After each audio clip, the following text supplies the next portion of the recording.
Hello, and welcome back to the Odessia podcast where I, Niklas, host all sorts of people and discuss a wide variety of topics. Before I introduce the guest here, I guess I should say my guest, I wanted to quickly discuss the many, why I didn't upload any videos in the last few weeks. Mainly had to do with one of my friends who I was planning on having as the next podcast. I just got, busy with life, December holidays and stuff like that. And then all my backups were also busy because of that. And, exam season and just December's nuts. Let's just go with that. But anyway, we're back. 2020, new year, but also new decade. Okay, so also just a quick update from my last podcast. I promised that I would give an update on how my morning push-ups were going. And they've been actually going really well. So I started back then with only 5 in the morning, and then I went to 10, and actually now I'm at 15 and going strong still. And they're doing great. It's a great way for me to not fall in the trap of going back in bed and wasting 2 hours there. It's just good for me to actually get grooving, and it's a good workout, and I don't know, my arms feel a little stronger now. So that's that quick update. I'm also a little rusty, as you guys can tell. It's been a month. I have to put something out. Gotta start somewhere again. But anyway, so that's enough about me. So let me introduce my fellow good friend and roommate, and God, I've known him for ever, it feels like. Austin here. Yeah. Hi, how's it going? Figuring my shit out right now. Yeah. Well, I'm on coffee. Coffee probably didn't help. Yeah. The coffee. life. Yeah. Totally life. But anyway, Austin, give you yourself a little backstory, what you're doing right now, where you came from, etc. Yep. Okay, well, I'm 22 now. Old. Living the dream. Oh, so old. I'm in my 4th year of university, so I have about a year and a half left, I guess, because of my pace. So I'm an econ major in business. Mm-hmm. Love video games, love memes, love music. Yeah, that's the theme of this episode. Yeah, that's like my interests, I guess, is like the big ones. Yeah, nothing we're wrong with that. We're from the same hometown, so we were both from Grand Prairie. I think we met when I was 6, grade 1. It was we went grade to school 1, together. Yeah, and we were pretty fast friends, and that kind of stuck around until now, basically. So it's going strong. I'll never forget how we became friends too. Oh. It was like the muffin or the peeps. The little stupid peeps thing. Yeah. Austin here has amazing memory, so I'll let him explain it. The bit that I remember is apparently you had them. I wanted to know what they were. Really badly, because you gave me one. I was like, these are good. And then I told my mom about them, and I think I said, I made something up, I think Nick's mom made them or something. No, that was me. Oh, you said that, and then I said that, liar, yeah. And then I said that to her. Yeah, so then, anyways, we started hanging out, and then one day my mom came to, get me, I guess, and she tried asking her, hey, how do you make whatever these things are? And she's like, no, I just buy them. You just buy them at the store. So apparently this little chunk of marshmallow and sugar is all we needed. Yeah, and then we became really close friends, and our moms became friends, so that obviously helped. And yeah, it was one of those situations where you become friends, and because your parents just attached to each other a little bit, and then you see each other more because of that, and so on. Before we get into the other topics, I always like to ask my guests why they're pursuing what they're doing, or why this interests them and all that stuff. So really, why did you choose an econ major? So I started going back to school in my accounting major. Yeah. That's what I decided kind of when I was going back to school. But it wasn't really going to be a permanent thing. It was if I like it, then I'll stay in it. But if I don't, then I'll swap out. Yeah. So I started with accounting. And after about a year, I was like, well, it's okay, but I don't know if it's right for me. Yeah. And then I was debating for a while between going into econ and finance. Yeah. So I took another econ class. I took another finance class. And after that, I just liked the econ class the most. Okay. Yeah. And in general, business was always the kind of direction I wanted to go. Yeah. I like working with numbers. I like the ideas of business, the He's so good with numbers.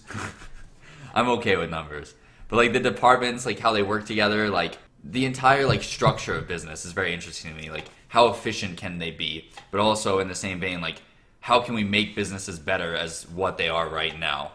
Like what is the future? How are they going to change? How are they going to evolve? Like better in what way? So like better how for they're gonna consumers, evolve, better for employees, Yeah, better for, you know, just like kind of evolving to like structure differently to suit needs of customers and wants of customers and the people working for them, Right. and to be better, you know, environmentally, Yeah. however that works.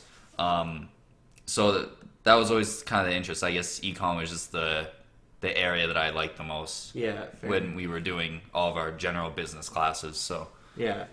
And econ's just like a master's, right?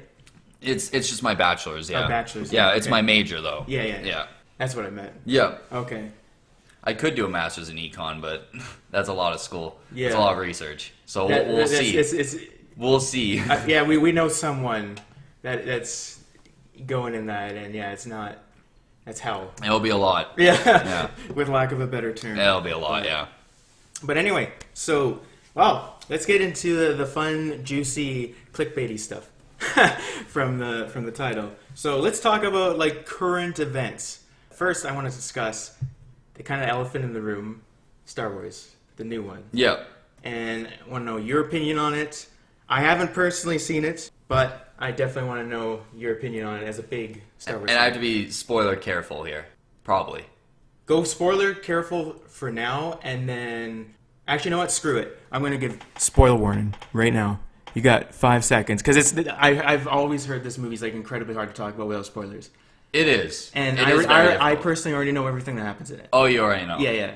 So, 5, 4, 3, 2, 1. Okay, if you're still here, it's your fault. Okay. All right. So my spoilers on the movie is the lack of direction really hurts it.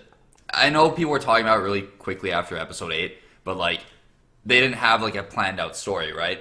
This Yeah, is where it totally. shows by far because they spend half the movie undoing stuff from episode 8, which I heard about that. and in my opinion, like So what did they exactly did they undo? so Rey is not nobody. She's a Palpatine. Yeah, okay. So that is like the biggest one by far. Yeah. They completely reverse that. They're like, oh, you're actually, you know, a Palpatine. You're someone important, Yeah. which I'm really not a big fan of.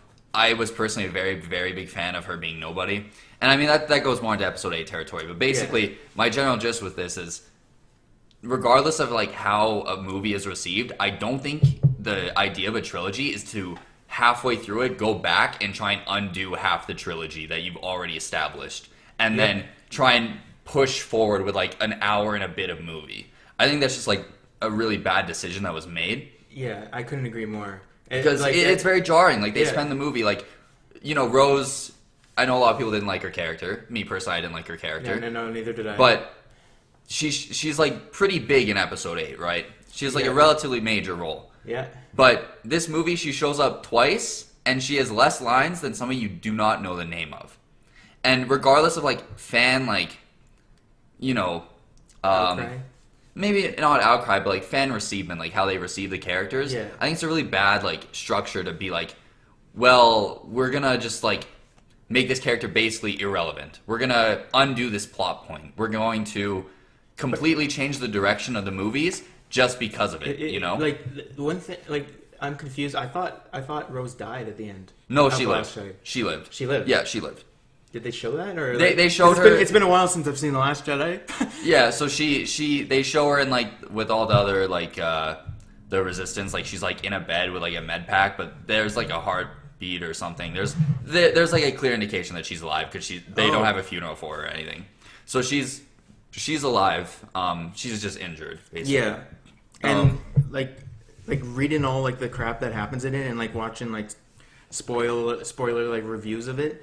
Like, I personally didn't like The Last Jedi, but I know you liked it. But you know, we don't hate it on each other because of that. But anyway, but like going into it, but I actually agree with like Austin here that even though I disliked The Last Jedi, they should have still went with it because they need a continuing story. Yeah. Whereas like if they just destroy everything that happens before, it's like what? Yeah, like I said, the Rey Palpatine thing was like the biggest thing about it that they unretconned. But even Palpatine's alive, right? Emperor Palpatine is alive. Which is dumb, I think. So not only do they retcon Episode 8, they undo the original trilogy. Complete. Or the whole like 6 episodes. Pretty much, yeah. So Anakin's entire arc of falling to the dark side and eventually redeeming himself because of Luke is undone. Yeah. Because Palpatine's still alive anyway, so what was even the fucking point? There's an entire Sith cult that can apparently just revive people. Yep. So the bits of the movie that were really good, though, because I'm not just going to talk about bad things. Palpatine had some really cool powers. Yeah. He was very, very cool. Ben, or Kylo Ren, so good in this movie. He was incredible. Yeah. All of his acting was really good. Adam Driver's amazing. Adam Driver's a great actor. Every scene he was in, he was like incredible in. The fights were pretty good, I would say. I would say I think pretty much everyone that's in the sequels is a good actor. For the most part, yeah. It's just like the things that we're complaining about is like lore-wise, the writing and all that, and lack of direction. But yeah, and for example, like one of my character, like where they went with a character that I really dislike was Finn in general. Because Episode 7, Finn's really cool. He's a traitor stormtrooper, right? He jumped ship. My favorite character. Yeah, and he was my favorite and Episode 8, Episode 8, they could have done his like storyline better, but they didn't. Yeah. So like, I heard an opinion once, which was Episode 8. If you replace Rose with Poe, and like you're going on the storyline showing like this is how the galaxy is affected by war, because Poe doesn't really give a shit about other people, right? Yeah. He's like shown to be like, oh, I like fighting and stuff. But if you make Finn be the one to teach him how to like give a shit about other people, that like makes his character useful. But instead he goes through this planet and he learns the entire arc that he learned from the first episode, from Episode 7, which is war is bad and you shouldn't run away from it. You should try and make lives better for people. Yep. And in this movie he gets like definitely underused again. So like his character is one that suffered a lot from the writing direction. Which is it makes me so upset because Episode 7 he had so much potential. Yes. Oh. And I mean they kind of allude to it in this movie, but they kind of like hint that he's force sensitive, but not entirely. They give like a little bit. But there was a lot of the movie. Like it was like 100 miles an hour all the time. Yeah. The movie was like plot point, move on, plot point, move on, and it was just going. So it's like it kind of like confused you, or would confuse someone. You're a lot better at like catching on things pretty quick, and you like all this extensive Star Wars lore as well. But for like the average person, you'd probably say to be harder. I would say you could I would say you could catch on to most things, but it's so fast that like you feel like while you're watching the movie you're rushed. While you're sitting there watching it, you feel like you're going 100 miles an hour, right. And there's no break where there should be breaks to like let it calm down a little bit before you hit something big. That's one complaint I've heard like universally is that this movie should have been like 2. It could have been, honestly. Yeah. It was so fast, and they did stuff like they did a Chewie death fake out, which I thought, okay, if they killed him, I would have actually been like okay with it. Like I would have been really sad, but it would have been like wow, like they actually did it. But the issue is that the fake out, like you find out like literally a minute or two later that he's alive. It's not like there's any build up that he's alive. It's like, oh, we just killed Chewie, and then like literally a minute or two later, oh, there he is. They show him and he's fine. Yeah. You're like, well, if there was time for it to like sit there a little bit, you know, like oh, is Chewie dead? You're not sure. Like 40 minutes of like maybe there's like little like tiny little hints that like you're like, oh, maybe he actually is still alive. Yeah, I mean yeah, I mean, like I said, the Sith cult was really cool. The music was really cool. There were some really, really cool scenes with Kylo and Rey again. And I'm really happy that was one thing that they didn't break was they have the Force connection and they seem to like make it even stronger, which I like in a way. One of my favorite scenes is like they're in 2 separate places. Kylo doesn't have his lightsaber anymore, and she basically sends it to him through the Force. Oh, okay. So like she like puts it behind her back, and then he grabs it from behind his back because they still have the Force connection, and he like basically gets out of a fucking jam that way. And it's just like such a really, really cool scene. But Kylo also got suffered a little bit in this movie because he has like no lines in like the last like little bit of it. Yeah. Which is okay because like I said, he's a very emotional actor. There's like really good scenes with him where he doesn't have to say anything. Yeah. But yeah, in general, I would say this is probably my least favorite sequel. The ending felt a little, the very, very last scene, that is. It was just really, really fast. And there are really, really good things about the movie, but there's definitely flaws, which is the story of like every Star Wars movie, in my opinion. There's very few that like, you don't look at the flaws, but also say it's a good movie. But I think most people watch Star Wars because the lore, and the world building just so good. See, and that's why, like I said, I was really upset about Rey becoming a Palpatine. They do show some cool Force powers, but maybe a little too strong. Rey can just heal stuff with the Force, and it's kind of just like in there. I've seen that meme everywhere. That's a really big meme, and it's pretty wild. Leia had a decent role in this movie, but I think they had a direction they wanted to go with it, but Carrie Fisher kind of died, so they had to work with what they had. Rest in peace. Yeah, that's a really sad one. I think it was just a bit past 2 years, like a week or so ago. Yeah, that's it was like the 28th. Yeah, it's fucked actually. Or maybe 4 years, 3 years, I think. 2016, I think. Yeah, wasn't it around The Last Jedi when it came out? Or was it like just that would be 2 years. Yeah, maybe it was 2017. I can't remember exactly. I'm pretty sure it was around then. I know it was like end of December sometime. But yeah. So in general, upsetting. I think really the movies just needed like something written out. And honestly, one director maybe would have helped it a lot. I know in the original trilogy they had 3 different directors or whatever they did. 2 or 3.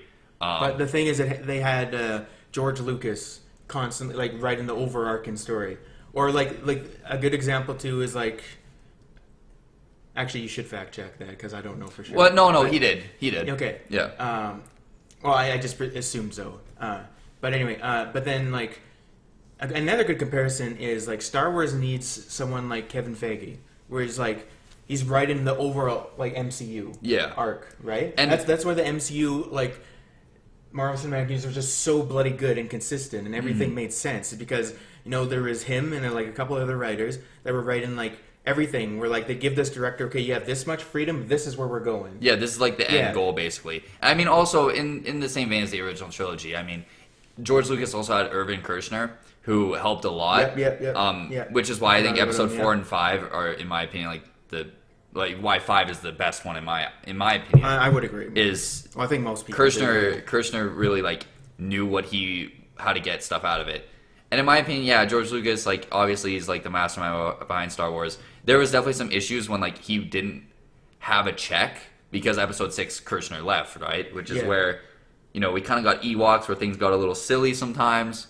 Prequels, of course, he was a little unchecked, but like as like a creative influence, it would have been a good thing to still have him around. Like have him, but not have him be like the executive only person working on it. Have him and like 1 or 2 other people, and like it's like a collaboration kind of small thing. team. Because that's when the best ones were made. When episode 5 was made, it was Kershner and Lucas working really really well together. Yep.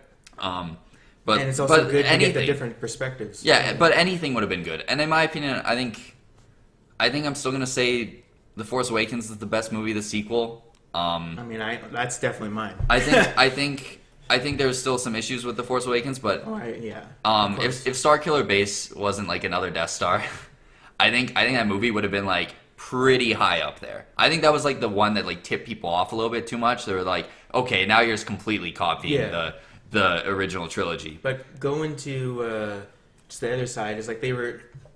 I think their goal for that one was just introducing Star Wars to like a new generation. Mm-hmm. So that's why they played it really safe. And it did really well because even if like the movie wasn't as good as other ones, people were so excited for Star Wars.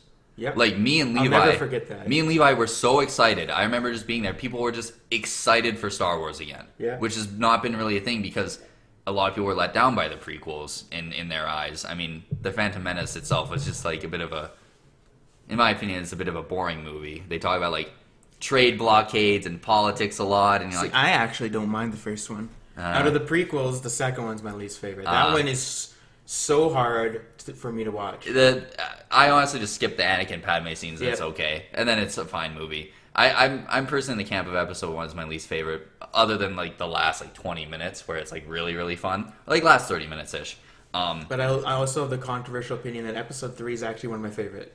Like I think that there's episode 5, and then it'd probably be 4 and 6. Yeah. With 3 probably actually tied with them. Yeah, I'm going to go that controversial. I would put 6 and 3 pretty close. I think I would just put 6 a little bit above, just because like the Luke Vader fight is so iconic to me. Yeah, it is. Just so Palpatine good. In general in that movie is just like so iconic to me. But 3 is very close to 6, I would say. And I mean, it definitely has its issues, but it also has like a lot of really good stuff that like just comes together. And it has its issues, but it does what a movie in the end is supposed to do, entertain. And I can watch the whole thing and be entertained. Yeah, exactly. That's the purpose of it. Episode 1 for me, I can actually watch the full episode 1 and be entertained. Episode 2, I can't. I literally can't. I'm a bit of the episode 1 and 2. I can't watch the full movie and be entertained. Both of them. I mean that's fair. I totally understand why people can't watch episode 1. But just for me, I can't. Yeah, there's some points in there that I'm just like, but other than that, yeah. But it's, I don't know. I really wish there was just like something, even like a rough thing planned out that they wanted to hit. Yeah. And in my eyes, I think from the first movie, I think they kind of wanted to make Rey a Skywalker, but they were like on the fence about it. They're like, should we do it? Should we not? And then they decide, well, let's go a different direction. And it's very jarring, like I said, because you have 3 mixed signals, right? Episode 7, she like gets Anakin's lightsaber. She outpulls Kylo with the Force. Yeah. And usually that's an indicator that like, okay, you're kind of meant to have this one. Yeah. Right? And then episode 8, they're like, well, you're kind of nobody. And they show that in the cave scene, which is still one of my favorite scenes, where like she's like just by herself, and there's like all the clones of her. Yeah. All the images. And then they just like turn around in episode 9. It's like, no, you're Palpatine's granddaughter. And you're like, what the... Like, I just, like, don't... I can't handle all that, you know? It's just, like, a whole lot. But, like I said, there was some really cool scenes in this. Cool powers, but overall, just a bit disappointing. Yeah. It didn't have everything that I was... Like I said, it was just a little jarring. It was just jarring, and it was going at 100 miles an hour. Yeah. So... But, I mean, what I appreciate is that you're given at least constructive criticism. You're not being, like, overly negative. Yeah. And... So, I appreciate that. I mean, there's I was very guilty of doing that for The Last Jedi, but I'm not that same person anymore. Yeah, and I mean, and like I said, like, I came out of the movie, like, I liked it. Like, I enjoy almost every Star Wars movie. I was entertained, but I also was, like, confused. I was like, there was a lot of stuff going on, and I think, honestly, the very ending scene, a lot of people were not happy with, myself included. So, like, maybe that's also why I was like, well, it kind of was going a nice way, and then it just, like, the last little bit was like, it got, like, tapered off. Do you want to know what the last scene is? Actually, I don't. Okay. I haven't heard that in any of the spoilers. Oh, you haven't heard the very, very last scene? No. So maybe I'll wait. Okay. I do plan on watching it eventually. I just didn't want to pay, to go see it. Yeah, exactly. That makes sense. Yeah, no. The very last scene is what some people are upset about. Myself a little bit too, I would say. Yeah, so it's more just like where the writing went rather than anything else, and how jarring it felt. What would you give it out of 10? Ooh. For movie ranking. Maybe like a 6. 6 out of 10. Would you have a different ranking if it would as a movie versus a Star Wars movie? Like, what would be your difference in ranking, or would it be the same? Maybe like a point less. Maybe like a Star Wars, so maybe like 5. Maybe like a point less for like a real movie. But like maybe I don't know. I try, even though it's Star Wars and like I love it. Like I still try to be relatively objective with rankings. So like I'm gonna still call it like around a 6, just in general. Okay. That's how I feel. Like there's some good spots, there's some bad spots. Yeah. Overall, I came out. There was some stuff that I liked, stuff that I didn't like. But I can't say it's a bad movie. Yeah. In my eyes, you can't really say a lot. And that's a whole story, but. Well, it's your opinion. Yeah. So, like. Objectively, I think you can't really call most of the Star Wars movies bad. Yeah. Yeah. I mean, and also, before I watched it, like, I went and watched Solo. And I was pleasantly surprised with that movie. Oh, that was your first. I still haven't seen that. See, I was actually pleasantly surprised with Solo. I was really? I went in kind of expecting nothing, and it actually gives you something. It's actually really fun. Like, I would put it above Rogue One for like. Really? Yeah. I actually, personally, out of all the Disney Star Wars, Rogue One's my favorite. All of them. Solo's just fun, man. It's just like, it's got a lot. It's just a very enjoyable movie. And yeah. Interesting. I maybe it's because like I went in expecting kind of nothing. Like I don't like Solo's cool and all, but like, can you do it without Harrison Ford? Can you do it with all these pieces? He made but like, the character. they had some really good stuff in it. It was just a lot of fun. There was like one little bit that I wasn't happy with, but like overall movie, the story, like everything, I was like very, very happy with. Well, no movie's perfect. Yeah, exactly. Like, interesting. I'll have to check it out. There is one perfect movie. Lord of the Rings. Blade Runner 2049. No, Lord of the Rings. Blade Runner's so good. The new Blade Runner. I haven't seen it. It's not really new, I guess. It's like 2 years old, but I still consider it new. It's so good. Anyway, I wanted to quickly share what I kind of wanted them to do. I thought it would be so cool, and like this is a theory I like read before The Last Jedi, and it still had some merit after. Actually, it had probably more merit after The Last Jedi in a way, where Kylo would actually switch from the dark to the light, and Rey would go from light to dark. And the main character in the end would actually be Kylo. And I thought that would be like such a cool direction. But obviously that didn't happen. But what would you think of that? So they actually kind of flirt with that in The Rise of Skywalker, actually. Oh, really? I'm gonna keep talking spoilers. I'm just mentioning one more time. So don't worry, I'll have an annotation. Another big thing. Yeah, I know. Well, no. I'll have it like way back when, like to skip all of Star Wars. Yeah, no. It's so there's like a bit where, you know, Rey's like falling for Palpatine's plan or whatever. Palpatine's like entire plan is a little weird. Like it doesn't make a lot of sense to me. For the best Sith Lord ever. Yeah, like he's like, oh yeah, I want you to kill me so I can possess your body, kind of thing. And it's like okay. He's like, and it's like okay, and she actually like almost does it. And like Kylo has already gone back to the light at this point because there's a whole scene with Leia and there's a whole thing. So he's like gone back to light and she's kind of like falling to the dark. But then like he shows up and he like kind of stops her from doing it because she like sees him and is like, no, I don't want to be like an evil person. Which is also how Palpatine gets really powerful. He just like kind of he steals their Force connection or something. I think that's how he explains it. He's like, oh, this Force connection is super rare, and he just takes the power from both of them and he like resurrects his body. Yeah, which is cool as fuck. But yeah, they flirt with it a little bit, but not entirely. Okay. I think the issue with that is that they wanted to be careful making, you know, it's Disney, so like they're gonna focus more on like a younger generation for any movie, in my opinion. Obviously, less so with like later Avenger movies, but still Disney, right? They gotta be a little careful, and they made the Star Wars protagonist a female. I think they would have been really hesitant to be like, okay, let's make Rey the evil person in this story. They were going to be very, very...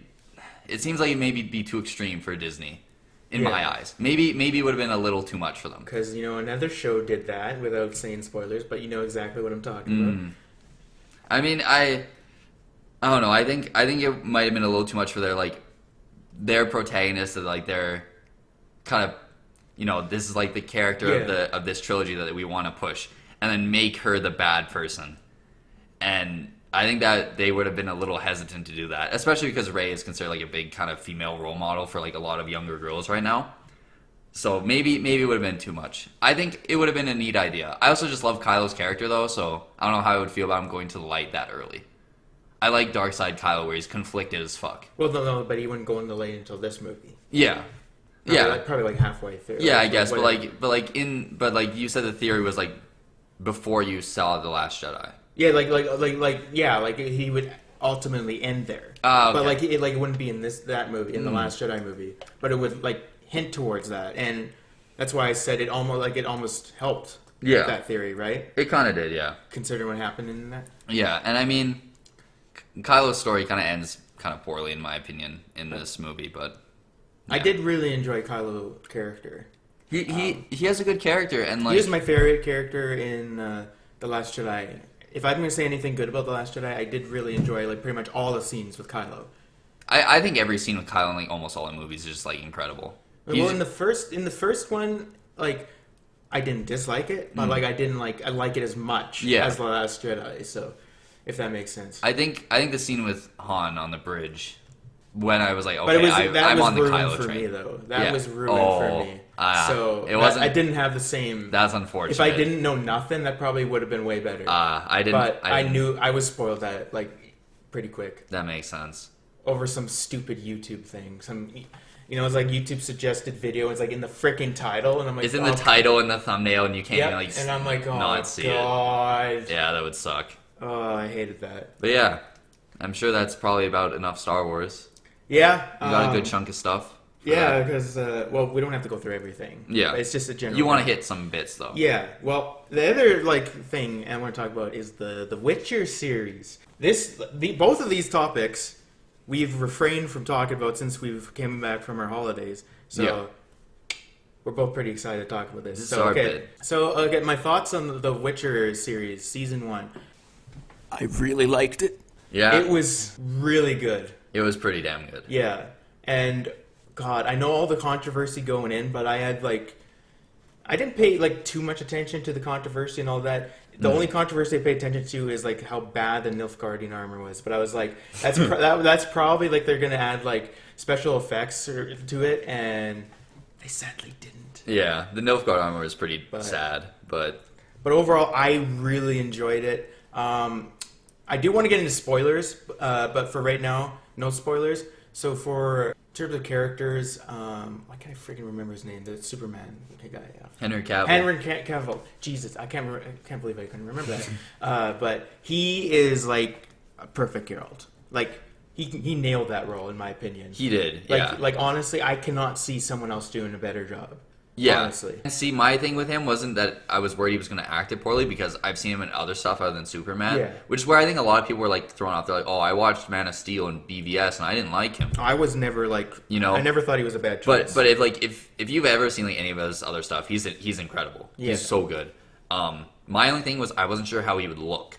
I wasn't sure if he would have the look. But as soon as I saw him with the the white hair, I was like, okay, he looks very, very close. Yeah, yeah. And especially, book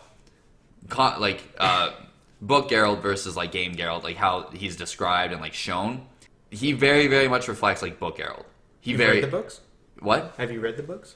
I read a few of the stories from one or two of the books. So because if I watched I could give, I guess, a link in maybe the description, Angry Joe's review of The Witcher, and he's read all the books too, and he was talking about that the first 2 are really just a collection short stories. Yeah. So that's what you're talking about. Yeah. Okay. I've read some of them. Because that's where this season, if I recall, was taken is both the 2 books with the short stories. Yes. They're covering in the main series. Yeah, they're covering the short stories. They're kind of introducing the characters. They're leaving the little bits, and they're setting up for the plot that they're gonna have next season. Yeah. Yes. Which I'm so excited for. Yeah. But no, like I said, Geralt was great. Yennefer, I gotta be honest, that one I was a little concerned about, but holy fuck was I wrong. I'm okay saying that. I thought she did an amazing job. I think she was the best performance of the series for me. Oh, really? I'd still go Henry Cavill, but she was definitely my second. So I expected Henry to do really well, but I had no idea who the Yen actress was. Yeah. And so I was like, well, I guess we'll see. But the stuff that she did and the scene she was in, I felt I don't know, I was just enthralled kind of. I was like, this was a really, really well done performance from someone that I didn't expect anything from. I mean, I'll say that I think she had the best arc. In the first season. Yes. She whenever her arc was on, I was very intrigued. Yes. But keep in mind, I also really enjoyed Geralt's. Yes.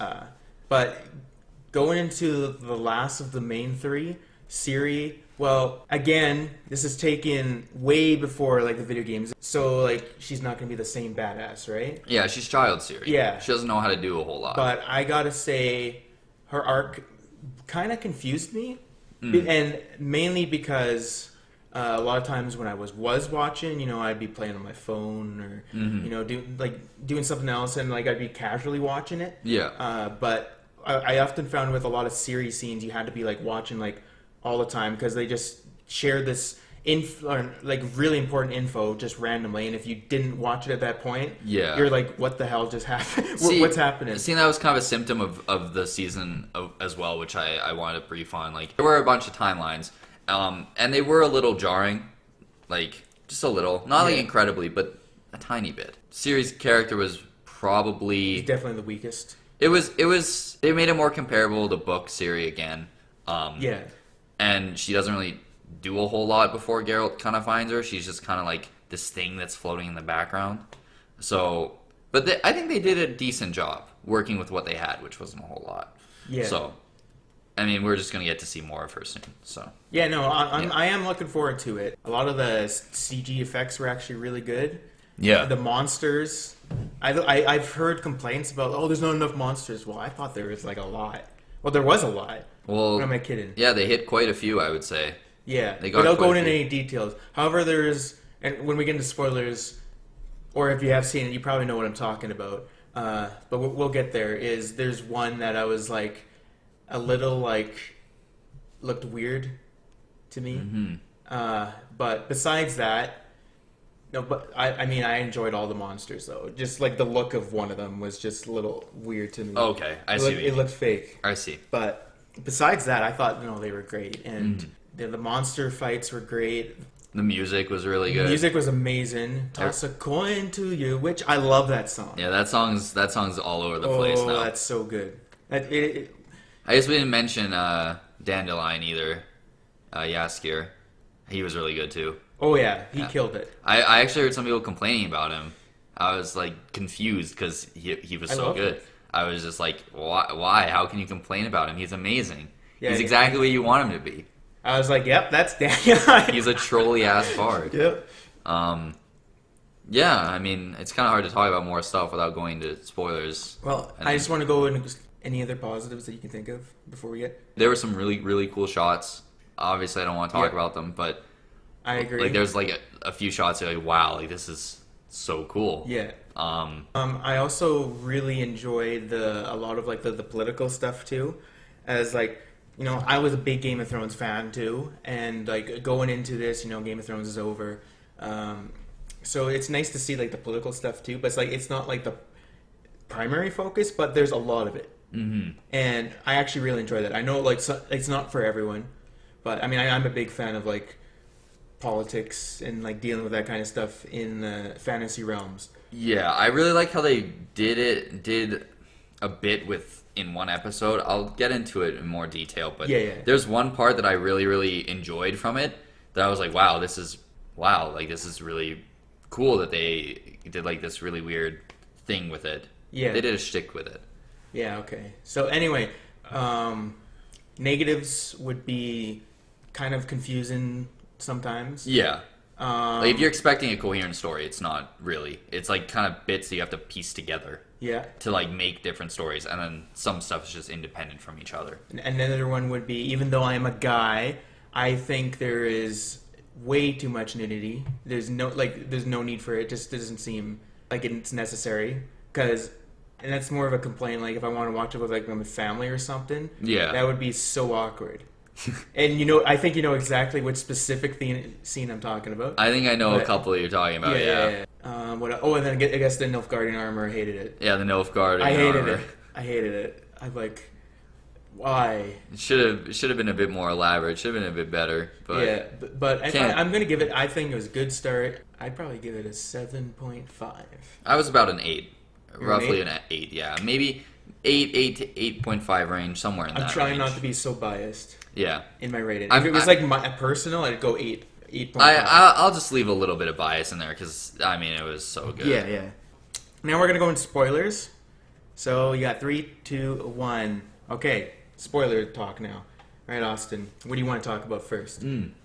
The political thing that I really liked is when they were looking for Pavetta to marry someone, right? Ciri's mom, and like the Nilfgaardian guy shows up and like he's treated like a complete joke, and then like because they're laughing like Nilfgaard like.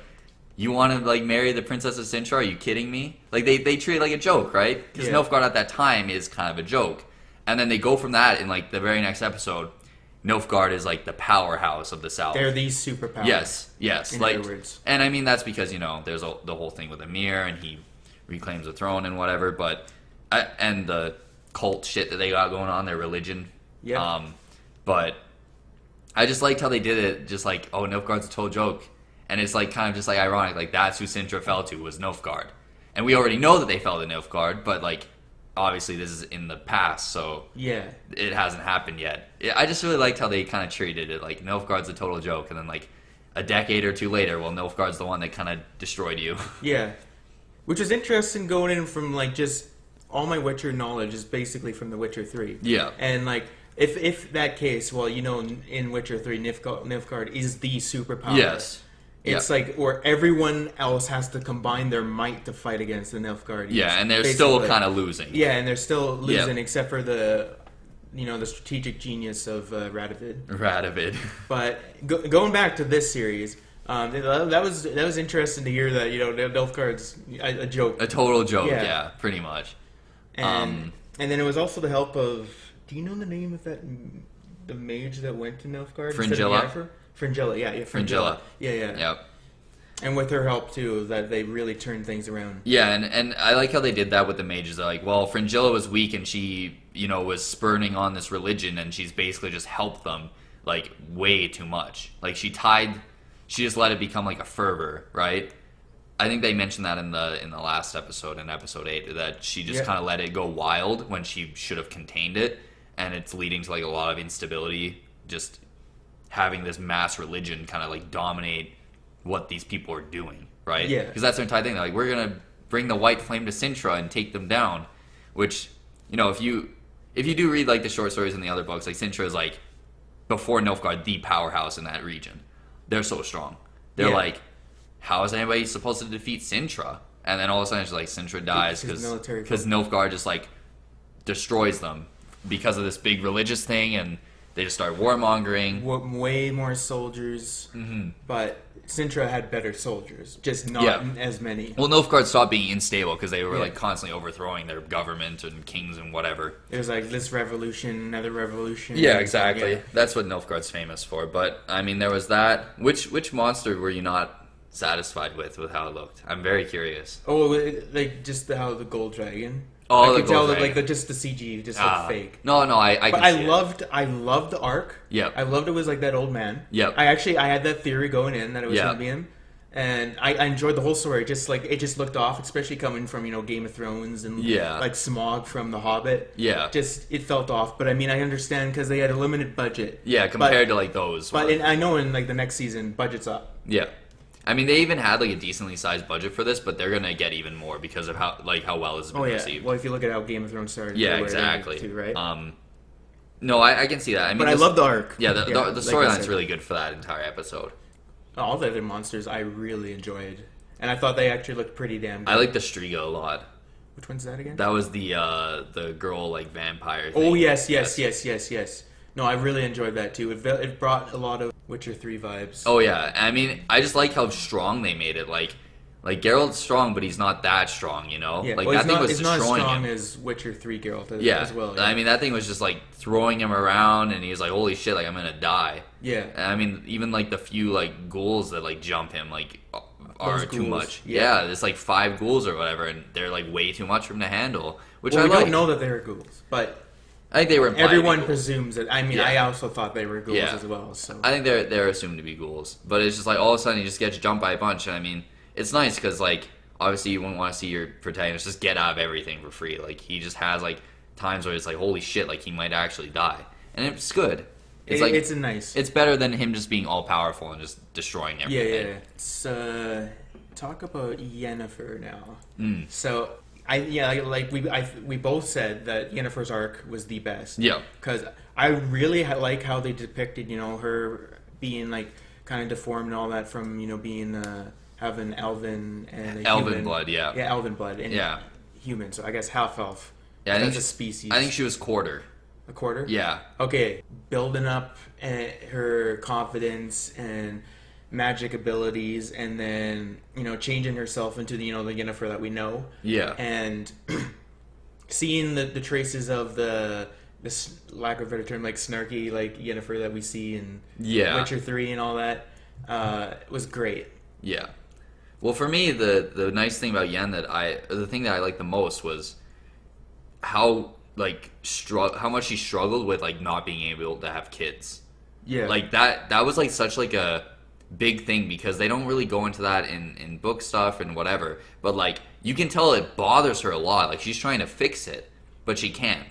Well, and it's like such a big thing to her. It's like I want to try and fix this, but so I'm willing to do like everything that I can possibly do to try and fix it. Yeah, well, I would say that it kind of came out of nowhere because there's no hints at that from before that she really wanted kids. Yeah. So I think if they had that before, that would have helped. Yeah. But like once when you're used to it, Yeah. then it's good. But like it kind of comes out of nowhere. Is my one minor thing. Well, see, and the way that I see it is Trying to be devil's advocate. Yeah. Well, the way that I see it is like not everyone knows that they really want to have kids like at a moment or whatever. Oh, but like eventually, right? Yeah. Like I don't know. I don't want to have kids at any time soon, but eventually I would like to have kids. Yeah. So like imagine that ability was just taken away from me just like right now. That would wait, obviously what? just do some like serious stuff. Like holy shit, like I gotta fix it basically. But like that's like a good lead up because soon we're gonna get like Yen connecting with like Siri. Eventually, like that's obviously what they're gonna lead to. Yeah. And so just the fact that she knows that she can't have a kid, like it's gonna make it, and like the fact that we know it bothers her so much, it's gonna make the connection feel very genuine. Yep. How much she's gonna care about Siri. I'm really looking forward to that. And like that's what I'm looking forward to, of course. Like more Yen interactions with like other characters. I really liked her thing with Istrid. Is that his name? The other mage, the guy. Oh yes. I think his name was Istrid. I really like their chemistry was actually quite good. I was a big fan of it. Yeah, I liked it too. Yeah. Yeah, and they did the Jin episode really well with Yen and Geralt. I liked that a lot. That he was the master of the wishes. That they actually like kind of threw you off a little bit, and that he kind of wishes like it's like a panic wish. It's like, oh, I want me and Yen to be connected, but it was just to save her, right? It was just like out of nowhere. It's like, oh my god. So I like how they handled that too. It's nice to get that information. As again, Witcher. I hate to say it of me comparing it to Witcher 3, but yeah, that's your frame of reference. That's my personal frame of reference. Yeah, and I think I might be wrong on this, but I don't think they really ever go into detail what's wrong with Yennefer, like in the stories either, in the books. I think they say like, oh, she was like deformed or something, but they don't like explain why or like how or how she fixes it or anything like that. But they got those details in this. Oh yeah. Yeah, they're like, this is what was wrong with her. This is probably why, and this is like how it got solved at this cost. Yeah. And I like that a lot. They gave a lot of backstory to something that, even book people got more backstory than what they had originally. Yep. Yeah.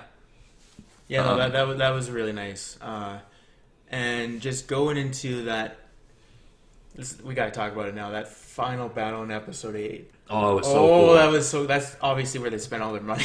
It was so cool. Oh, that was amazing. They had Yennefer just kicked ass. They had like the bombs of like explosive powder. Yeah. That was really cool. They had like all the mages doing a bunch of stuff. What was his name? Vilgefortz, I think, was the one with like the sword that kept appearing. I was like, that is so cool. He just like takes it out and throws it and takes it out and like slices. Yeah, that's sick. God, that was such a good battle. Yeah, I mean everything about that battle was really cool. Like even like the twist at the end with like the little worms that like took over the kids and the one mage. Yeah. And like that's why the Nilfgaardians win. Oh, it was just it was amazing. I don't know if I would call it my favorite episode, but it was pretty good. I think my favorite was probably when they were trying to show like Pavetta's like courtship thing with all the people, and then there was like the cursed Emir where he looked like a porcupine. Yeah, I think that was maybe my favorite episode. Really? I like that episode a lot. I'm not sure why. That one was not my least, but it was definitely not. Well, maybe it's either that or the one with the dragon. With the gold dragon. I like both those two. I would probably honestly say that the one with the dragon. I mean, I love the dwarves too. They were so fun. They were so fun. They did them really well. I was a big fan of them. Oh, that was great. I was just like how Yen was like kind of like trying to get at Geralt the entire episode. Like, oh, look at this. Look who I'm with this night. And it's like obviously everyone thinks he's a huge joke. Yeah. But like she's just doing it just to take the piss out of him.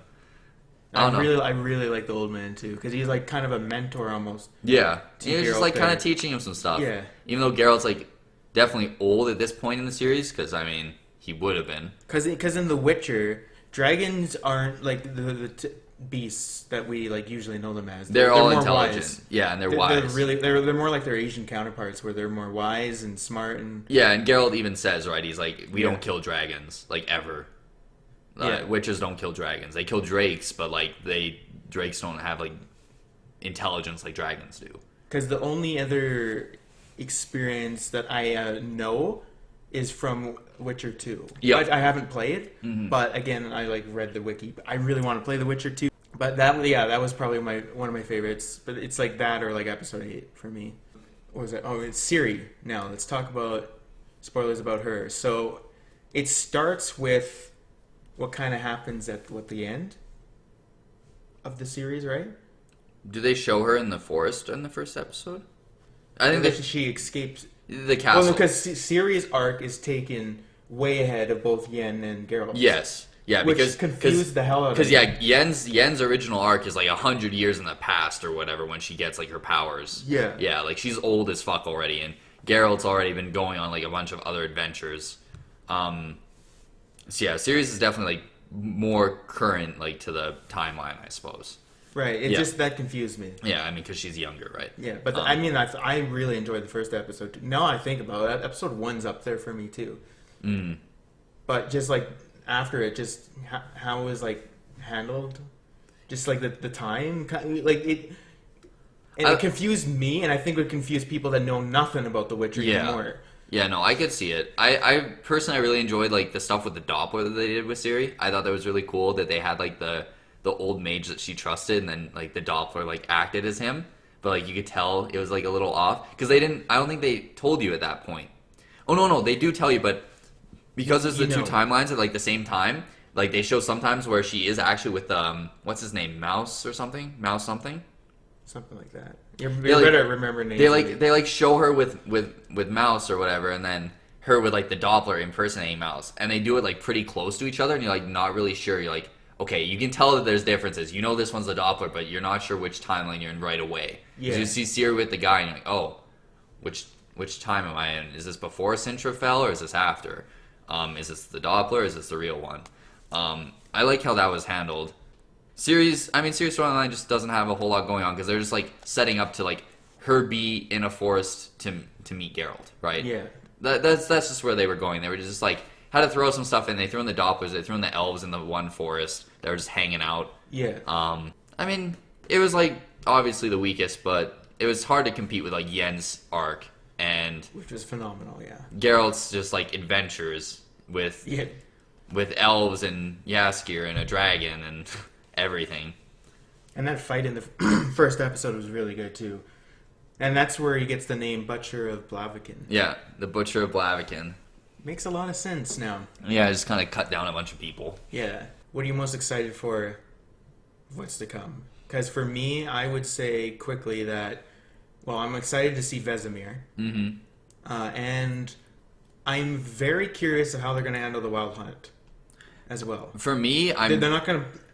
and they're not going to play a big role yet, but they're going to lead up. I don't know if they're going to be in the next season, but they have to be in the next one, at least briefly. Yeah. Yeah. For me, I'm excited, and really the thing that I'm looking forward to and hoping they do well is how well Geralt and Ciri's chemistry is, which is why I think that's probably why they have her as the actress, is that her and Henry Cavill probably work really, really well together. And obviously we don't know because we haven't seen them at all interacting. We get like a brief thing at the end of the last episode and that's it. So I'm excited for that because, I mean, that's just going to be like the kind of core of it. It's like it's probably Geralt, Ciri. Yeah. So I'm excited. Big thing of the next season. I'm excited to see like how well they work together, which I'm sure is going to be great. So that's the bit that I'm looking forward to. Some adventuring. Yeah, I would agree with that. Some Yen being like, Yen hopefully like, they like connect the mother, like her not being able to like have her own kids and Ciri really well. I hope that connection is strong. And then be a mother, and I guess then whatever probably seeing more of the downside of the Brotherhood too. Yeah, and if they do that, they have to introduce one of the most OP characters in the Witcher series, Philippa. Yeah, they're gonna have to do Philippa at some point probably. And I wonder how. I'm very curious how they're gonna do that. Because she's OP as fuck. Yeah, they're going to have to be... Well, they have been toning down some people, so maybe they'll tone her down too, but who knows? Yennefer was stupid OP. Yeah, the mages are just strong as heck, so maybe they won't, because they're really, really strong mages. That reminds me of something I totally forgot about. What do you think of Triss? Because Triss to me was eh. She didn't really have a big role, Probably so I weak. don't really have a whole lot to say about it, right? That's fair. She shows up in like 2 episodes, right? She's in the fight and she's in the one with the Striga. Yep. And I think that's it. Yeah. She doesn't And really she have a doesn't- big role, and Don't see any of her fights. don't really care much for her. They don't really lead on to like her liking Geralt very much. They just kind of show her as like she's there. The video games took a completely different route Yeah. with Yeah. her as well. She Yeah. doesn't play as big of a role in the actual books. Yeah, which is probably, that's what they're trying to stick to. So Yeah. it makes sense she would just have a smaller role. I barely I don't know. I didn't really have any strong opinions on her either way, which is maybe a bad thing. I was just kind of like, Triss is there, cool. They have her. Yeah. One of Austin's, your biggest passions would be, like Dota 2 and like esports and stuff, right? Yeah. So, just like, explain to like people out there like what exactly like a Dota 2 competitive community and like esports is like, and like how it's like pretty similar to sports, just like obviously not as like active. But like you're active like in your brain more. Yeah. Well, it's kind of related because it's just another nerd topic that we're going on about. It is another nerd topic. I know my parents, for example, will be watching this, and they don't know a lot about this stuff. Yeah. So if you could maybe like think about a way that it would make sense to them. So I'm just gonna try how and big it is. So I'm gonna like slowly explain, or not slowly. I'm gonna try and quickly like explain Dota. So Dota is it's a 5-on-5 game. Each person controls a character, and there's just your end objective is just to destroy the enemy person's base. That's it. That's the core of the game. There's a lot of ways to do it. There's a whole lot of stuff in the game, but that's the core of it. So it'd be a good comparison would be like chess. Where people like starting in the same positions. A lot of people would say basketball is a good comparison. Basketball? Okay. 5-on-5, your goal is to just beat the other team. There's a whole lot of stuff that goes into that, but that's the core of it. There's actually a famous basketball player, Jeremy Lin. Do you know him? No. Okay, well he's a basketball player. I forgot who he played for, but he actually sponsored a Dota team, and he's like really big on like promoting the game as a whole. Like he was in Valve's like a documentary about it called Free to Play. Okay. And he was talking about esports and how it's like his other passion other than basketball. Yeah. And Dota especially because that's the game he grew up playing. Yeah. So yeah, basically the core of it is that you're just trying to beat the other team, and so there's a whole lot of teamwork that goes in it. It's a whole lot of strategy, which heroes you play, how you play the game, objectives, stuff like that. But how do you beat the other team? How do you beat the other team? Yeah. Just destroying the enemy team's ancient. So what's the ancients? Is that like the basketball? It's kind of like the end base. It's like if you're playing.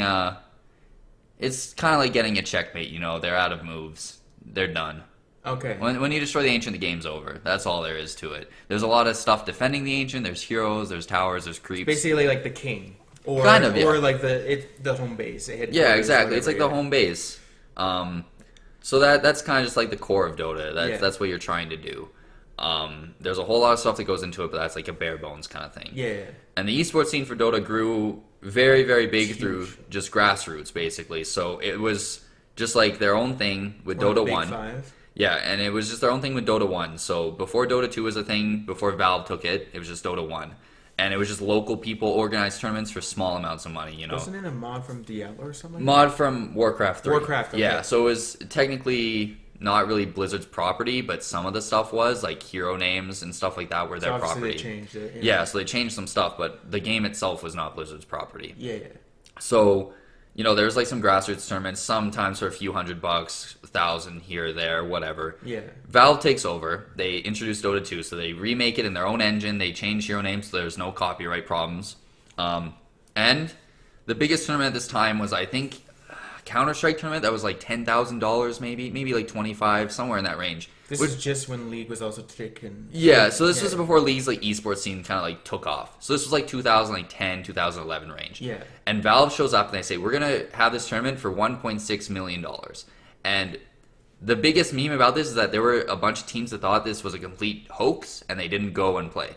Yeah. There were like 2 Chinese teams that didn't go because they thought it was a hoax. They thought it was fake. Huh. So this was huge. Like the biggest tournament, like I said before, this was like $25,000, and all of a sudden Valve is like, we're gonna have this $1.6 million tournament. First place gets $1 million. Yeah. And just off that alone, there's like this huge spike of increase in, people that don't know what esports are, people that don't even know what the games are. Like there were League people that were watching the international, because it's like this is a huge step. This is like people can actually make money doing this now. So make really good money too. Yes. So the first TI was 2011. That was like the biggest thing. So the players that won each got roughly $200,000. They got first place in this tournament. Each, yeah, roughly. Maybe a bit less because their org probably took a small cut. Oh, taxes and shit. Yeah, and then after taxes, but this is before tax, roughly 200,000. Yeah. And after that, it just kind of started blowing up. Dota got a lot of popularity from a lot of people off this. Yeah. It was widely covered. And, I mean, after that, organizers kind of saw that they could make profits hosting their own tournaments and having people pay and fill up basically giant basketball stadiums or whatever, other stadiums, just with people that would want to watch it. And that's what it's like. It's comparable to watching football or hockey or anything like that. It's not sport. Exactly, and it's like the highest level of something, and you can appreciate that stuff that like you might know about, but you yourself couldn't do. Yep. That's what it hits for me. Is that I'm very, very good at Dota, but I still can't hit that level. And so it's like watching like the highest level of it is just like entertaining to me. Yep. And it's no different than, if you played hockey when you're younger and all of a sudden you're now watching NHL playoffs or something. Exactly. You get like excited watching it. You have your favorite team. You have like your favorite players on that team. Yeah. It's the exact same thing. Anyways, the last TI was this August. The prize pool was $34.6 million, I think. $34 million for this tournament. For the team. No, that's the total prize pool. The winning place got like... Oh, well, yeah, my bad. Yeah. The winning team got like 21 or 22 million, I think, which is a ton of money. Yeah, or maybe not that much. That might be a lie. Maybe it was like 16-ish, somewhere in that range. Though, like each player got like at least $2 million, by far, maybe more. How big was the arena? It was the Mercedes-Benz in Shanghai. So I don't know the numbers of that, but it is a pretty big arena. It looks like a giant 60,000? saucer. I don't know if it's 60. I can look it up on my phone. But the year before that was in Vancouver, where they had it at the Rogers Arena or whatever it's called, which is like 20,000 or whatever, and that was completely filled. Yeah. When I was there, because I was there for that one, like on the last 2 days, so the final days, the entire stadium was just filled. It's just a giant hockey arena filled with people. Yep. And I mean, there was like news articles about it. People were actually happy in Vancouver that it was there because it's like just like a big tourist thing kind of is the way that they saw it. Like the restaurants like near the arena were like always packed. Yep. They got so much business. Vancouver's a great a lot of local businesses benefited from it. It would. Mercedes. And just like you get like the same like crowd feel and like atmosphere like any sport would. Yes, exactly. Like so like you get hype moments and everyone's just so into it and cheering and you just have that like that great feeling, right? Yeah, exactly. And or like in super tense games, it's probably one of the like the best feelings is like when you're just watching like this tense game and you're just 100% focused on it and like everyone else in the room.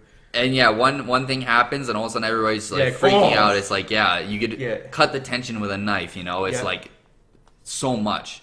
The Mercedes-Benz is 18,000, by the way. Is it? Okay. But it was packed, and so and a lot of Dota's like prize money for the international is crowdfunded. They have the base 1.6 million, and then they have an in-game item that they sell. 25% of all proceeds that go to the prize pool. So the prize pool went from 1.6 million to 34.6 roughly. Yeah, so they got roughly $33 million from the fans basically, and the nice thing about Valve, they don't run ads during TI. They don't run ads on their streams ever. They don't run ads. They make a lot of content for it. They take care of the players really well. They like fly them all out. They all arrange the hotels and they do everything for them.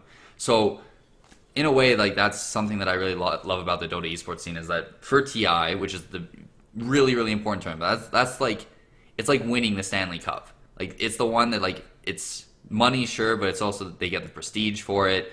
They get to be one of like the 40 players that won a TI.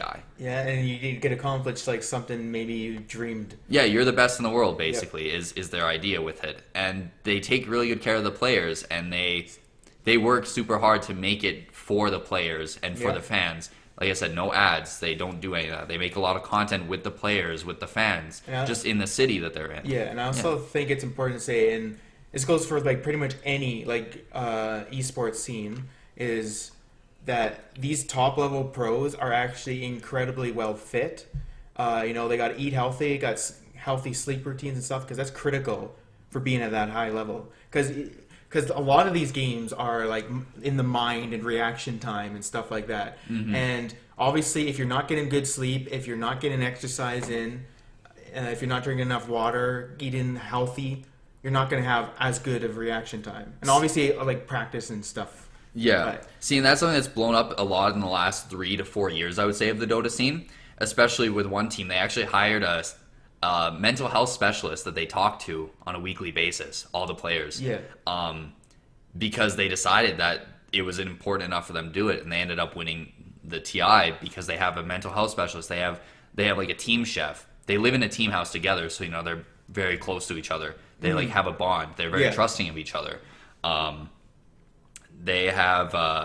They usually have like a personal trainer, and they all like go to the gym, and they have consistent schedules. They eat healthy. It's a really big thing nowadays. Whereas like before, the stereotype was kind of just like, oh, he just like kind of plays like a bunch all day and that's it. Yeah. But now it's kind of like, well, they like balance it. They still play a lot because they have to, right? They need to. It's just like anything else. Well, it's their job. But they have a balance. They have consistent sleep schedules. They eat really well because they have a team chef that like prepares stuff for them. Make sure they eat well. Mental health specialist, like I said. So there's been a really nice focus in that way, and it's been nice, honestly. Whereas before, we're just gonna play, and they didn't really have money to do that. Teams didn't take care of their players like that. Yeah. The players themselves didn't have any money, really. Well, now it's a huge business. Exactly. And if I recall correctly, I don't know if this is true, but I think esports is bigger than sports, like all four combined now. But I could be wrong. I'm going to check it. That might be a bit of a stretch, but when you take into account like Overwatch League, which has a lot of money. Maybe it's just football. It has a lot of money in it, but maybe it's just compared to like a few sports. Obviously, like baseball and stuff would be hard to beat, but It's a good website, Visual Capitalist. I have no idea. I don't know any of these sites. I saw like as a business. Oh, there was something there. I mean, even that's like the Super Bowl. I know League of Legends has a few tournaments, like their major tournaments have more viewers than Super Bowl. Yeah.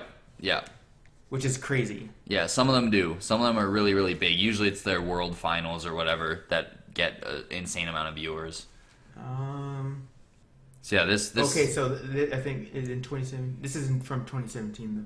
Yeah, so this stat that says it's outdated because I think it's grown huge. Oh, it has. So in just 2 years. So the stat says in 2017, esports generated $655 million in revenue, which is really big. And this is estimated in 2021.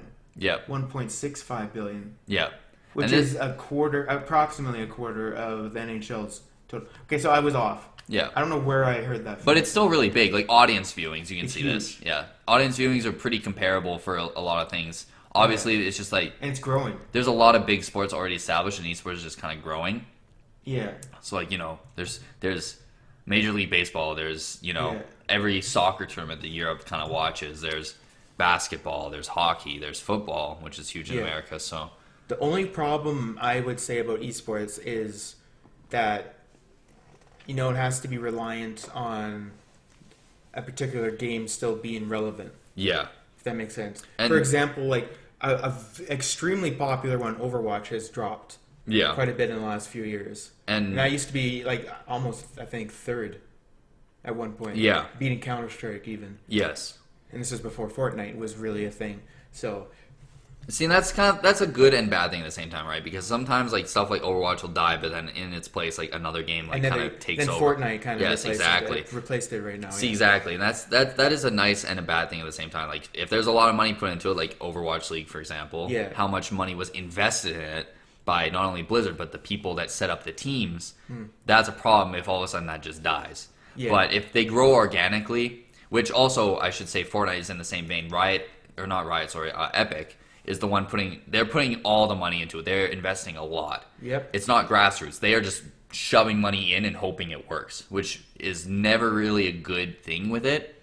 Because Blizzard was really doing that with Overwatch. Yeah, that they just kind of did that. They shifted Overwatch to be more esports focused than casual. See, and they also didn't let it grow organically. Like I said, Yep. the Dota scene before TI had a bunch of tournaments popping all over the place. There was like established teams already, and Valve just kind of like put some money in, and then it made it more desirable to invest. Whereas League of Legends was the same thing. I was gonna just say like League of Legends, and I'd also say Counter-Strike was pretty much the same, where it was very casual. They all grew organically. Tournaments popped up just like from random organizers, and people wanted to prove themselves. And then because of that, like the companies realized, hey, we can put money into this. Whereas Fortnite and Overwatch never really happened like that. They just kind of like stuff the money in, and they're hoping it works. Overwatch League kind of looks like it's on the down now.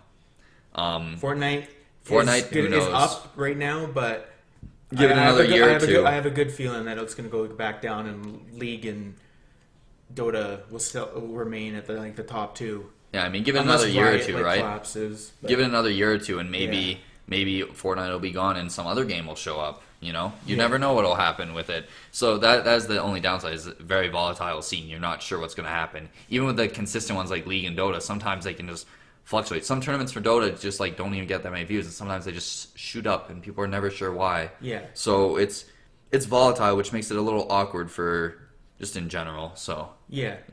It's also hard because like there's multiple tournaments in the year. Yeah. Whereas like a lot like sports like basketball, NHL, they have a whole season, and then they have the one playoffs. Yeah, exactly. And that's why so many probably more people are invested in it because it's a one-time thing. Yeah. Whereas, it's let's all watch the Super Bowl. All these other tournaments. Yeah. Obviously the most viewed ones are the big, huge ones. Yeah. Where all of the best of the best. Yeah, like the league finals. This is where all the money is at. This is where people from Korea, Russia, United States, Canada, Brazil, France, Germany, everywhere in the world are at this tournament. Yeah, and see, that is definitely something it's hard for some people and some people enjoy. Like for me, Dota is really enjoyable because they have 3 big tournaments and then TI.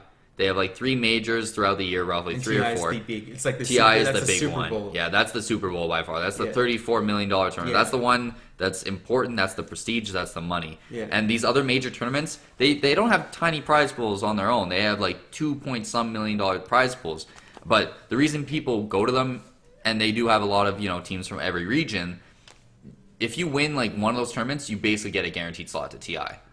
So that's why a lot of people go to them, and they are also investing because if you win these, basically, you are going to TI. You get to go to the big tournament. Worthwhile. Yes, you get to go, and I mean the money, of course, is always nice too. Yeah, you're not gonna say no to $2 million.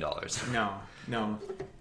It and just a friendly competition, but also meeting all these people that have a like-minded interest. Yeah, exactly. Yeah, and that's the nice thing, right? I have so many friends just through Dota that just love the game just like I do and love watching the esports and playing casual leagues and stuff like that. So which is good. Yeah. I just someone that really enjoys.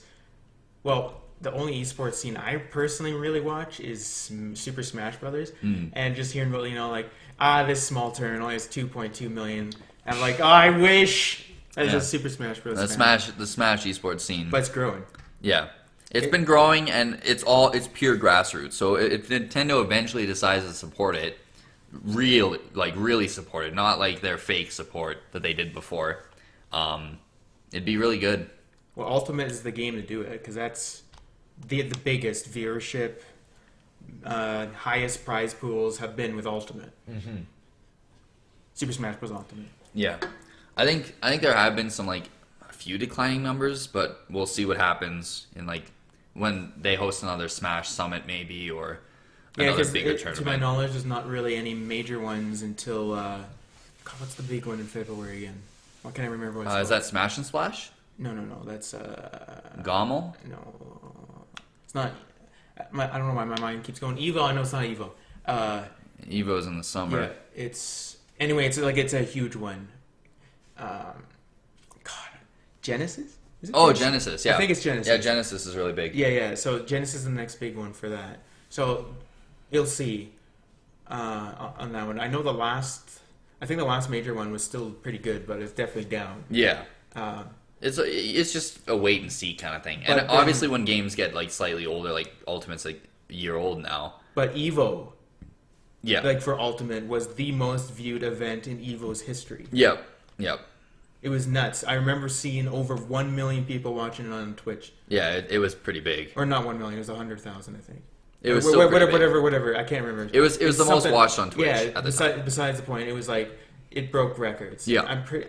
I don't know if 1 million sounds crazy on Twitch. It might maybe be I'm a thinking, little high. Maybe I'm thinking YouTube. Yeah, I could see that. For 1 million. Yeah, but it was anyway. It still had like a crazy amount of viewership for Evo, and Evo is focused for fighting games, which generally don't get as many views as the FPSs and MOBAs and stuff like that. Yeah, but they're rising. But it's the only reason I almost want to say fighting games are rising is because Super Smash Bros. Yeah, because every other fighting game series is maybe rising, but not near as much as Super Smash Brothers. See, a lot of the other fighting games, like it's just their esports scene is just kind of weak. Like they have players, but they just don't have a scene really. They don't have the same They don't have amount of tournaments. fans and Yeah, they don't have the same amount of tournaments organized. They don't have enough, like as many players, of course, as many people willing to commit to being a pro player, stuff like that, because they don't see any. like something like Street Fighter is not as universally recognized as Super Smash Brothers. Yeah, I mean, and probably like Mortal Kombat would be close to. Yeah. But that's not really because of esports. That's just because of gaming history. Yeah, it's because it's Mortal Kombat. Yeah, been around forever. Yeah, arguably one of the first fighting games, if I recall. What made you get into Dota 2 and as involved as you are in the community? Because for anyone that, do you mind sharing what your ranking is? right now I'm 860 in North America, so I'm top 1,000 North America. Yeah, which is crazy. Yeah. So like these really good. So like, what made you want and get to that level? I guess. So it more just came out of just I wanted to get good at the game. Like I got the game as a gift on Steam. It's when it was like closed beta, so people would give out keys. Free, yeah, people would give out keys to you. Yeah. So that's how it spread. And I tried it once and I was like, this game's terrible. I don't know what's going on. But like 2 or 3 weeks later, I was like, I want to try that game again. I want to figure out what's going on. And so I was pretty unique in the fact that I didn't have friends that played it, which is usually pretty rare. People get into Dota because like, oh, I found this game Dota, we should play it together or something like that. I didn't have that, so I just was learning by myself. And I wanted to just see if I could be better than other people. It filled like a competitive thirst, basically. The competitive thirst. Exactly. It just filled a void. Yeah. It's like I want to be better than this person. I want to be better than that person. Something I want to see how good I am. look forward to strive for. Exactly. It's a goal. I got to wake up in the morning. I got to do this. See, as small as it is, but it's a lot better than being a depression. Yeah. And it's a complex game. It's strategy based. It requires a lot of thinking. It requires a lot of just game knowledge. The thing with Dota, is why I compared it to chess. Yeah, there's a lot of heroes you have to know. There's a lot of abilities. There's talents. There's items. There's farm. There's just a lot of mechanics that you have to just know about. Yeah. And people would say roughly that could take you 1,000 hours just to know all the heroes, all the items. Yep. Just like that base knowledge to play the game. And after that, it was just fueled through a lot of things. And then it's like strategy of facing like another team, and there's like a lot of improvising. Yeah, and it's like it's really good at like getting better at improvising and adaptation. And that is something really nice about Dota is that very very few times you can go the same build every game. Yep. It's all going to be situational. Your item build, sometimes your skill builds even. Yeah, it's all going to depend on the situation. So you change stuff up a lot of the time. Yep. So yeah, it was just something that I was doing, and I was playing a lot, and then I got a friend group that was playing a lot. I played a lot with them, and I was enjoying it, but I was like playing it more casually, and I just decided I want to see how far I can make it if I just play solo ranked, without my friends, just to see how good I am. And I ended up going pretty high up the rankings. I think I broke top 0.1 within 4 months, basically. I went from like top 20% to top 0.1 in like 4 months. Damn. That was a summer grind, basically. Yeah. The grind is real. And then I just found a casual league that I played in a lot, and I have a lot of friends in. That's like my core friend group. Yeah. And then I play in some like semi-professional settings. Like there's some semi-pro amateur leagues that I play in that aren't worth like a lot of money, but there is some money in them, like couple $100 in one and whatever. You actually make money with it. Yeah, I make a little bit of money with it. I have a sponsored team technically, and we make a little bit of money each month. Like nothing big, of course, but a little bit, and it's cool. You're making some money, and it's also a passion, which is like a great combination. Yeah, exactly. Like I'm gonna be playing Dota anyways, so I enjoy it, and it's not like I have to commit a lot of time to it. For it. Yeah, exactly. It's just like a little bit of spending change. Like I can just buy like some nice food or something, or I can buy something I like, or whatever. Yeah. I bought my new mouse with all my Dota money, right? Yeah. Obviously, it's not going to cover like rent or like anything like that, or like. I'm not at that level. No, if I was better, maybe, but yeah. So. But you have to put in a lot of effort for that, and like you don't want to do that. You want to still do it as like kind of like a side thing. Yeah. Where it's not like your primary focus. No, and not like your degree. And I would never want it to be my primary focus. I've talked about that before, but it's basically. I think I would lose my love for the game if I played as much as pros do, 10 hours a day kind of thing, and reviewing replays and stuff. I couldn't do it, basically. I could never try like do that. Basically, that is one of the biggest fears of like taking like something you're super passionate about and making it a career. Yeah, is we just still have the same love for it, right? Yeah. Yeah, and I just like it as my casual thing. I play with my friends, and I just enjoy the game, the complexity of it, being better than other people. Obviously, it feels nice, you know. You see your number compared to other people. I'm the best here. Yeah, yeah. Or even if you're top 3, you probably still feel pretty good. Yeah. Well, I'm probably one of the best in my friend group. I have a few friends that are better than me nowadays, but you know. Yeah. Still, being that high is nice, and it's just something that I enjoy. I still like playing it a lot, so that's a good sign that there's nothing wrong with it. Yeah, exactly.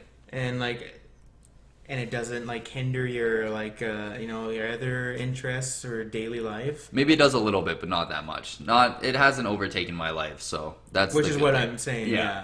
And for like what you want to do and all that stuff, it's something you can still do. Exactly. Like I'm still going to school with it. Yeah. I'm still seeing my friends as often as I need. Yeah. I mean, even last week, I hung out with a bunch of them. And I still see them during the school year too. So as long as I'm doing other stuff, like it's good. Yeah. Yeah. No, that is really good. And well, I mean, like as like a thing. Well, I guess you don't really relax with Dota, but it's like a hobby. It's a really good hobby because it's very engaging and gets you thinking and really helps mind and strategy and shit. See, and it's funny because you say it doesn't help me relax, but it's almost like a comfort thing, you know? Like when I'm in Dota, like I feel like comfortable, you know? Yeah, it's comfortable, but it's not relaxing. Yeah. It's not something like if you just watch YouTube, that's relaxing. Yeah, that's relaxing. In a way, it's like a comfy de-stress. It's not relaxing, but like I get my stress out almost in it. Yeah, it's a de-stressor. It's a hobby, passion, and I think it's good. Like with a video I'm going to be coming out with later this week, I'm going to be talking about like my own like personal issues I've had with video games, but it's coming from like a different perspective. Mm-hmm. So I'm going to do my best with that video. I'm actually working on the script right now with because the purpose of that is not demonizing video games. It's just saying that I see that it's taken too much in my life. But again, that can happen with anything, right? And I should clarify, like I did have points in my life where like I did play too much, but really it could have been any game. When I was like depressed or when I was going through a lot of shit, I was playing it probably too much as like it was your escape. As my escape, as my crutch, whatever you would call it at that point. But nowadays I'm at that point where that's not how it is. My relationship with the game is not like that anymore. It's just it gets you socializing. Mm-hmm. It's it fills that social need, but you still get that in-person social need through your roommates here, got to have a good friend group here, etc. Yep. And then obviously it doesn't hinder with your school. Yep. So no, it's good. That's how I would say. I'm also going to quickly shout out Free to Play one more time. It's a really good documentary about esports, the early esports thing with Dota. They talk a lot about like people's views on it, society's views, the players' views. It's like actually really insightful for people that haven't seen it. Okay. I'll put a link in the description for that. Remind me after the podcast here. But I wanted to talk about memes and stuff, but we're already getting close to that hour and a half mark. So speed run them. I guess we could make it quick. Yeah. Speed run them. Well, I had a video plan to go over like top memes of the decade, but so we'll do a quick one here. Mm-hmm. So top memes of last decade. Go. Surprise Meme cat. Lord. Surprise cat's really good. Surprise Pikachu. Or no, not surprise cat. I guess it's a woman yelling at a cat, but surprise Woman Pikachu. yelling cat. Yeah. Yeah. I knew what you meant. Surprise Pikachu. Like half the prequel memes are iconic. Half the Lord of the Rings memes are iconic. Yep. Recently the ones that have been blowing up, I guess they're not part of the new decade, I guess. Now that I'm thinking about it. So which ones? The World War III memes. Oh, I'm personally not a fan. I enjoy them, but they're not really part of that decade. But I mean, those are like the ones I think about a lot. Like I think about, I have the high ground. Yeah. Of course, the Star Wars one, and I Am the Senate. Those are the two great ones. Surprise Pikachu. Yeah, I would agree. I agree with all yours, and I also really enjoy I don't know what it's called, but it's like the Drake one where it's like, like no this, Like no, but, and then with that. yes, yeah. But Drake, there's it's just so many different forms. You would just of call it the Drake meme and all the variants. It's not just the Drake, Yeah. but all the variants. All the of it other too. forms of them. Whether yeah. because if I'm on Fire Emblem subreddit, it's got the own version of that, or like Dungeons and Dragons got its own version of that, etc. Yeah, exactly. I really like that meme too. Yeah, that is a pretty good one. Yeah. Those are definitely like some of my favorite ones. Also, I like the Rick and Morty memes a lot. They have a really good meme community. Recently, I've been into Hollow Knight memes. Those ones are pretty good. Every community has its own memes. So really, I just like the fact that like the communities just like build up their own, and then if you're part of those communities, like you're gonna like them a lot. Yeah, because obviously you kind of have to like know like a lot of lore and other stuff to understand a lot of these memes, but they're good. Like I got Mass Effect memes that probably you would have no idea. Yeah, exactly. But in terms of like universal memes, it's definitely like I think the cat one is my favorite, or Pikachu. That cat one. Those are two really of my favorite good. ones. Yeah, That they're cat just so one is versatile. really good. They're versatile. They got a lot of stuff. They're just amazing. Yeah, The fact that people made them, like, put those two pictures together, the cat and the women, like, yelling at it. It's funny how some of these They just pop up. They just Yeah. go and you're like, what the hell happened here? I guess that's our very, very quick rundown of memes. But, Austin here is a roommate of mine, so he'll definitely be on in the future. And I'm sure in a future one we could definitely go more in depth with memes. And actually, like, talk about specific memes that we really enjoy and shit. Yeah. But have, like, a slideshow of them. Here's I the meme. would. Definitely later down the road. But, well, I think I'll end it here. Well, thanks, Austin, for having a great discussion about a lot of nerdy shit. Mhm. But Yeah, thanks for talking to me for a long time. oh, no worries. It went by really freaking quick. We had a lot of stuff to talk about. That's true. I honestly didn't think Star Wars and The Witcher 3 would take that long. It took like an hour. Yeah. I mean, you started me on the Star Wars rabbit hole. Yeah. You should have known this would happen. Well, I was a huge Star Wars fan at one point too. Not as big now, but definitely. As soon as I start, I just can't help it anymore. It just goes on. Yeah. It's good to talk about passion. That's what the purpose of this show is, to talk about stuff we enjoy. But anyway, all right. Well, I'll see you guys on the next. I was about to say AngryJoeShow. What the fuck? The next Odessia podcast. Thank you for sticking around till the end here, and yeah, see ya.